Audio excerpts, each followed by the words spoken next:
আসসালামু আলাইকুম। আজ আমি আপনাদের সাথে এই বড় জার কেকগুলোর ডেকোরেশন শেয়ার করব। 2 ডিম দিয়ে বানানো কেকে আমার কয়টা জার কেক হবে তা আপনাদেরকে দেখাবো। এখানে আমি কেককে স্লাইস করার পর জারের নিচের সাইজ অনুযায়ী কুকি কাটার দিয়ে কেটে নিয়েছি।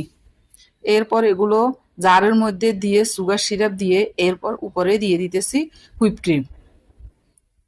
আমি এখানে 1 এম নজেল দিয়ে হুইপ ক্রিম দিয়ে দিতেছি।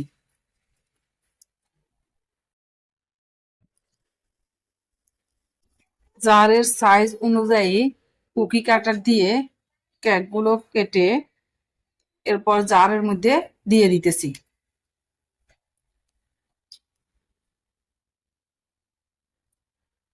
সুগার সিরাপ দিয়ে হুইপ ক্রিম দিয়ে দিব।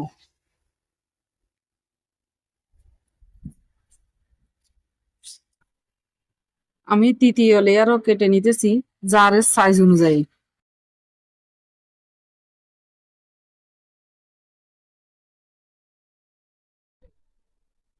কেকের তৃতীয় লেয়ার জারের মধ্যে দিয়ে এরপর উপরে দিয়ে দিব সুগার সিরাপ। সুগার সিরাপ দেওয়ার পর এবার আমি আবার দিয়ে দিব হুইপ ক্রিম।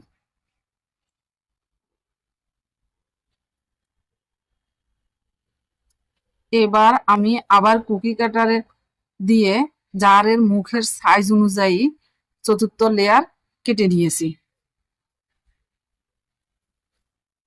সুগার সিরাপ দিয়ে এর উপরে আমি আবার হুইপ ক্রিম দিয়ে দেব। এখানে কেকের যে বাকি অংশগুলো আছে ওগুলো দিয়েও আমি আরেকটা জার কেক বানাবো।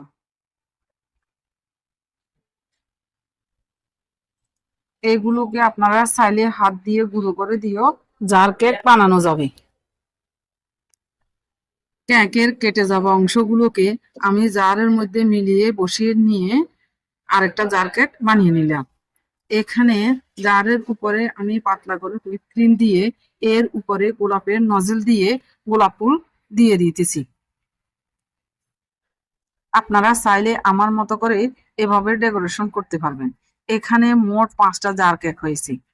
আমি বানানোর সাথে সাথে আমার মেয়ে একটা নিয়ে খেয়ে ফেলেছে, আর এখানে 4টা জার দেখাচ্ছি। জার কেকের উপরে আমি স্প্রিঙ্কেল দিয়েও কিছুটা ডেকোরেশন করে নিয়েছি।